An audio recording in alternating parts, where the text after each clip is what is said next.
The liens already exist. They're just telling you that I'm putting it down. 90 days time, they do what they call a levy. You take in your property. So 4 warnings and then they take it. Second? 4 warnings and then they Approximately. take it. You have 30 days from you get that letter to respond to them. There are 2 types of levy. There's a static levy and a continuous levy. Static levy is to say the levy exists right now. So static levy is usually like on your bank account. Continuous levy is like on your salary. Static levy, if you owe them $10,000, you have $15,000 in the bank, they can only get 10. So a static levy exists only for today and it covers the asset that you have today. If it's for $10,000 and tomorrow you put $5,000 in the bank, they can't touch that $5,000. You can only get what was done that day. Right? When a levy is issued, you got 21 days to cure that levy. To say to the bank, hello, don't give them my money, I'm going to deal with them. Dealing with them doesn't mean that you have to pay the full amount. It just means that you have to work out some kind of arrangement with them. There are several resolutions that you could have. The biggest one what everybody wants is what's called an offering compromise. Impossible to get. Why is it impossible? Because the IRS wants you to prove that you're broke. Oh. I don't think you can hide anything from it. And what exactly is that? So an offering compromise, taking me off topic a little bit, is that say, I'm offering you something in compromise for what you owe me. So you owe the IRS $500,000. You can only afford to pay them $50,000. So I'm offering you $50,000 in lieu of the fact that I owe you $500,000, and they will accept it. But you have to qualify for that offer. You have to have no equity in property or little equity in property and little or no money in the bank. You got to fill out what's called a 433A OIC, and you got to show that you are negative each month. Because the IRS allow you to spend a certain amount of money. Because you shouldn't have a choice between paying taxes and buying food. All of us going to buy food first. The IRS allow you that. They allow you to pay your light, allow you to go to work, etc., etc. If the calculation is that at the end of the month, you have expense of $50 and your income is $51, what you have is $1 in excess cash. We multiply that by 12, we call that the RCP, reasonable collection potential, plus the equity in your asset. Asset could be 401k, your house, your pension, all of that. If it's an offering compromise, they'll take 80% of the equity in what we call forced sale. They'll take first 80% and then 60% of that 80%. So with some amount of working, you can get an offering compromise, but it's not that easy. The IRS will take 24 months to respond to you, 24 months to respond to you when you give an offering compromise. And if they don't accept the offer within 24 months, it's deemed acceptable. Deemed accepted, right? That will take. But anyway, let's get back to financial health. So we're talking about retirement and close to retirement. Talk about the Social Security, SSA that govern your account with them. 5 years before you retire, minimum, you should start planning what you're going to do. How you're going to live, where you're going to live, what you're going to do, how you're going to make money. Because remember, once you stop living, you start dying. So retirement shouldn't be go home and sit on a watch TV. It should be doing something else. If you have investments in what we call a three-legged stool, pension, 401k, Social Security, you should start looking at how are they invested. Are they aggressively invested in the stock market, where they're earning a lot, but the risk is very high? Or are they invested purely in bonds for fixed income? Stock is the only thing that keeps pace with inflation, so your portfolio should always include some amount of stocks. So as I said, 5 years before you retire, you want to start meeting with whoever will do your retirement planning. If you are one of these big companies, they usually offer what they call retirement counseling. You want to sit with that person and talk about your investment. You also want to sit with your HR a year or two out from retirement and see what has changed. Years ago, most companies used to give what they call a benefit booklet in January. Physical booklet. I don't think they give it anymore. It's online. Do you still get a physical booklet? You have both options. Yeah. Okay, yeah, and that's what you want to read. Because you don't want to be thinking that, oh, when I joined this company 35 years ago, I was able to bank all my sick time, and when I retire, I'm going to collect all of that. That may have changed. Yep. And you may find yourself holding an empty bag when you decide that you want to retire. Social Security also covers Medicare. And there are like 7-8 parts to Medicare. Medicare A, where you're at, so we know it. Skilled nursing facility and hospital. Medicare B, big doctor bills. Medicare C, Medicare choice. Medicare D, Medicare drugs, etc. They go all the way down. Once you go on SSA.gov, it's filled with information and it's free. It's English too. And I think if you speak Spanish, you can convert it to Spanish. There's so much there you could learn. Right? Learn about spousal benefit, learn about death benefit, learn about your own retirement benefit. Something just on you. Your pension also. Now how are you going to take your pension? Most pension are given by what we call an annuity. An annuity is a bet with the insurance company. You say, I'm giving you this amount of money, and I bet you, Mr. Insurance Company, I'm going to outlive your calculation. If you outlive their calculation, boom, you're a winner. If you die too early, insurance company will smile. So what it is you give the insurance company, and only insurance company make annuity. Nobody else does. Other banks may sell the annuity product, but only insurance companies make annuity. And there are several types of annuity. Fixed annuity, variable annuity, SPIA, etc. What it is, you give the bank, you give the insurance company a fixed amount of money and they have it. And then they poke a little hole in the bottom, like a spigot, like a faucet that's dripping. So they agree to pay you that money until death. Or if the money should run out, they'll still pay you even if you're still alive. And there are different ways you could take your annuity. 5 years certain, 10 years certain, 25 years certain. The certain period means I will pay you this money for that time. If you die before, the money is still paid for that time.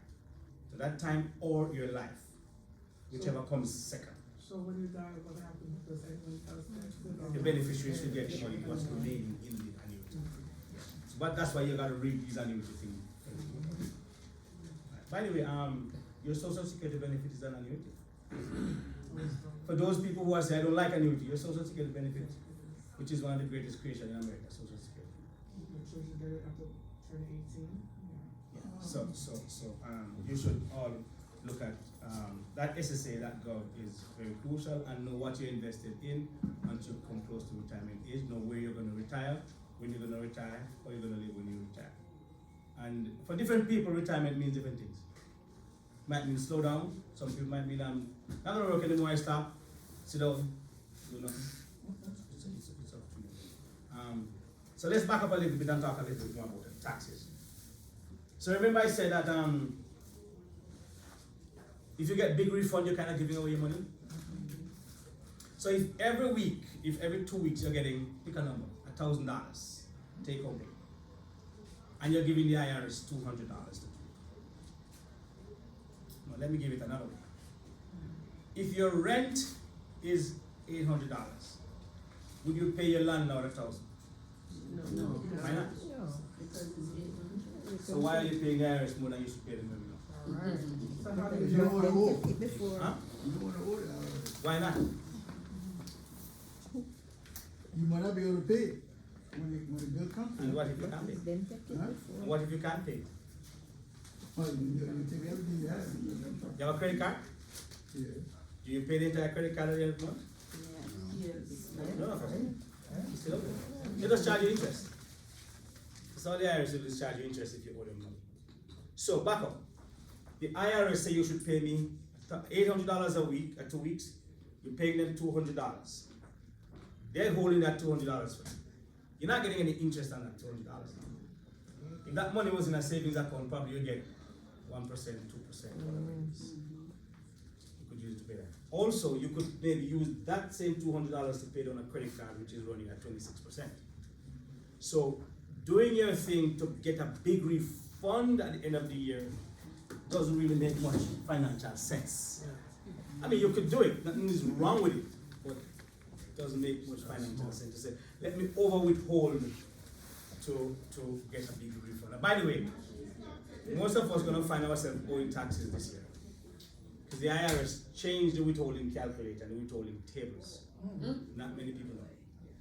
So most of you, when you fill out that W-4 50 years ago, you haven't revisited it. So you might be under withholding. And because we get direct deposit, not many people look at their pay stub. So you don't know how much taxes you pay. I've seen people come to me, $140,000 in gross earning, 0 tax paid. And they say that can't be right. Well, that's what's on paper. I think they're taking out too much for mine. So look at, everybody thinks that.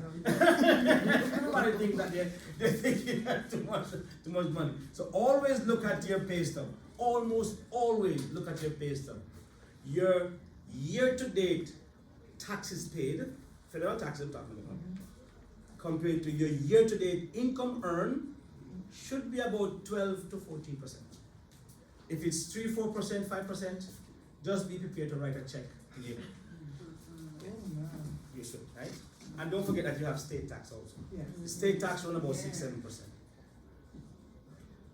So you always want to look at your pay stub.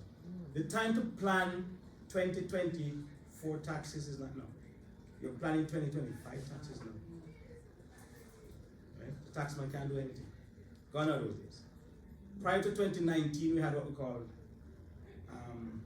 Form 2106, unreimbursed employees expense, where everybody used to deduct stockings and books and uniforms. Years ago. Thank you, Uncle Donald.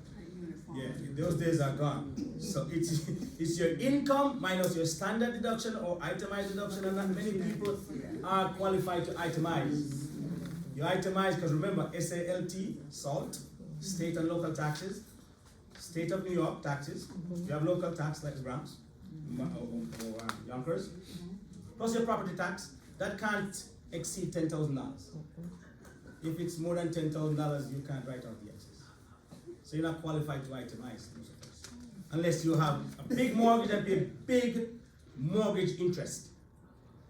If you have big mortgage and pay big mortgage interest, likely you can itemize.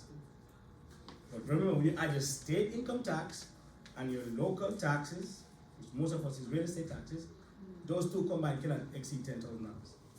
And you live anywhere around here, $10,000 is what almost everybody pays for property tax. So you want to plan your stuff where you are not really overpaying too much income taxes. So you're expecting that big refund at the end of the year.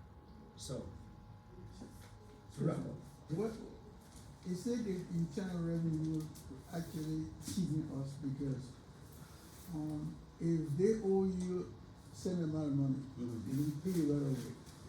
If you say 2 or 3 months, you will send you a little money. But if you owe the same amount, but we're not spread for time, you pay more money. Absolutely. You gotta talk to Congress. That's why voting is important. That's right. Vote. Yeah. Interest start going on your money. Section 66, 63. Talk about interest on your money. Midnight, April 15th, just start accruing interest. Midnight. There are 2 penalties you pay. Failure to pay, which is failure to pay enough income tax, by the way. Failure to file. Failure to file is what I call rubbish penalty. You should always file your taxes. Alright, so I have a question, right? Like workers, right, they take taxes already, right? Do they take taxes with workers or they don't? They should. Or so they don't, right? So I didn't file from 2016 to 2020 because I was on workers' comp for that long, right? Yeah. And is that a problem when it's time? You should file a tax return. You should always file a tax return. Remember, if you may not be required to file one. Remember, if you make less than the standard deduction, you are not required. But not because you're not required, that means you shouldn't file. If the speed limit is 25 miles per hour, what can you drive? Not 25? 25. You can drive 24 too. 24. You can drive 23. Yes. You can also drive 50. But there's penalty for that. Absolutely, same thing. So you remember what happened in 2020? Everybody got stimulus. Yes. People who didn't file tax in 2019, what happened to them? They got nothing. Nothing, yes. Because nobody has any record of you existing. Oh, yes, you're right, yes. So file a tax return. If it's even, get the 1040 form, fill it out and send it to the IRS. We call it an informational return. Just say, Mr. IRS, here I am. Because there are two big things: tax evasion, tax avoidance. Tax evasion, you go to prison. That's illegal. Failing to file a tax return is tax evasion. Wesley Snipes. Remember him? Yeah. You got 1 year for each year you didn't file a tax return. Right? Tax avoidance is perfectly legal. It's encouraged. Open a business, put money in your 401k, do all those things. I have a business I'm not perfect for me. I need to. But if President-elect. you have an idea of taxation, Say again? if you have an idea of taxation, Mhm. if you can take 2 years without paying your tax if you know that you're not owing the internal revenue. Oh, yeah. If this statute of limitation and refund, what's called RSED, refund, statute expiration date, RSED, is 3 years. You have 3 years to claim your refund. If you don't claim your refund, IRS say you forfeit your refund after 3 years. The IRS can only ask you, section 133-55 says, IRS can only ask you for 6 years of taxes. So if you haven't filed since 2016, just count 6 years back and file those 6 years. Don't file anything before that. Don't be stupid. Unless IRS files what we call an SFR for you. SFR, substitute for return, then you don't have to file a tax return. But if you haven't filed since 2010 or so forth, just file the last 6 years. You're done. Start making an arrangement with that. Whether you agree with that. I think the way they establish a rule or law for it, as a matter of fact, Go ahead, I'm listening. is very funny, because if you enter this country and you're not citizen, you're not a resident, if you get a job, they won't ask you For? anything but to take your money. In other words, because let's say if I came to the country, I don't have any paper or what at all, and you Well, you should be working if you don't have to. wait a minute now. Yeah, but people work. I mean, you don't work for them. So what they just collect your tax. You don't get. Yeah, because the IRS has nothing to do with immigration. IRS is over here, immigration is over here. And remember, income generated here, or income generated by all residents, to call them US person, is taxable.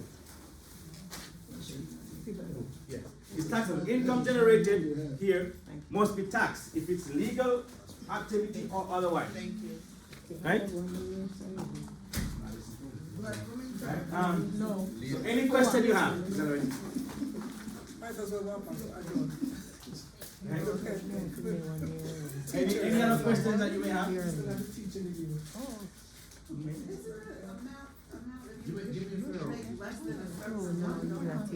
Pay taxes? Yes, the standard deduction. This year I think it's, and the standard deduction go according to your filing status. Single, I think is like 13,000 or 13,000 and change. Married filing separately and single are always the same. Head of household is about 20,000, 21,000. Married filing jointly probably about 27,000 now. Below that, you're not required to pay any income tax. But don't forget the FICA, the Social Security and Medicare. Social Security and Medicare accounts for 15.3% of your tax. You only pay half of that. Your employer pays 7.63. Right? And they call it the trust fund portion, where some employer don't pay that the money, and that's when the government go after them. Does workers' comp fluctuates? It depends on the organization of the company Yeah, you work the workers' comp have to do with the amount of money you make, and workers' comp and disability are usually about 6 to 7% of your Have salary. you ever heard 3%? Is that possible? Which is possible. You got to talk to somebody in HR. That's a whole different ballgame. No, mine, where I was working, it was pretty good, but this one where I'm working at now, I heard it's like 3%. It probably is. It probably is. You got a question? I opened a business, You open a business? but I never did anything with it. It's just sitting there dormant. I was told that I should have at least filed. Yes. Absolutely. Oh my God. How long ago you have it? Maybe 3 years, and I was told that they could charge me like $100 a day. Alright, so, you open a business, you have an EIN for the business? Yes. You register with the state or with the county? I think the state, Alright, so you have either LLC or a corporation? And you- LLC. Right, so you have an EIN, an employee ID number you got from the IRS. The IRS is looking for a return, Oh, my. not a return from you. So starting January 1st of this year, which is off again, on again, back and forth, is what we call it, Corporate Transparency Act, being administered by the Financial Enforcement Crime Network. Alright. So you gotta file what they call a BOIR, Beneficiary Owner Information, which what it really is, remember when you form a business, this is the business. You don't know who's behind the business. Hopeton Scott is behind this. It could be 30,000 other people behind this business. The IRS doesn't know, because you form it under the auspices of the state or the county. So the IRS is saying, hello, a lot of you guys are doing money laundering, which is never us, it's bigger guys. We want to know who is behind your LLC. So you're gonna file the BOIR report by January 13th. Otherwise, the fine is $591 per day. There are a couple lawsuits and they're back and forth, back and forth. Right now, it's not required. Oh, Right now. Up to about, maybe a week ago, it was required. So, but it's a matter of time before they have it back. So if you have a business, just go on fincen.gov and file that report. If you don't know how to do it, fincen.gov. File the report. What they want is your information on who owns the business. File the report, you could, FINC. FINCEN, Financial Crime Enforcement. That's only for LLC, not sole proprietor. Every business, What about sole proprietor? every business. Is that separate and apart from the Yeah, separate from the part of the IRS. Separate. The IRS, you want to file a tax return. You must file a tax return. So when I file the tax return, they're probably gonna charge me, Not but I necessarily. didn't. Just file the same day and come at you then. If it's not broken, fix it. So leave it, no matter what. See what works?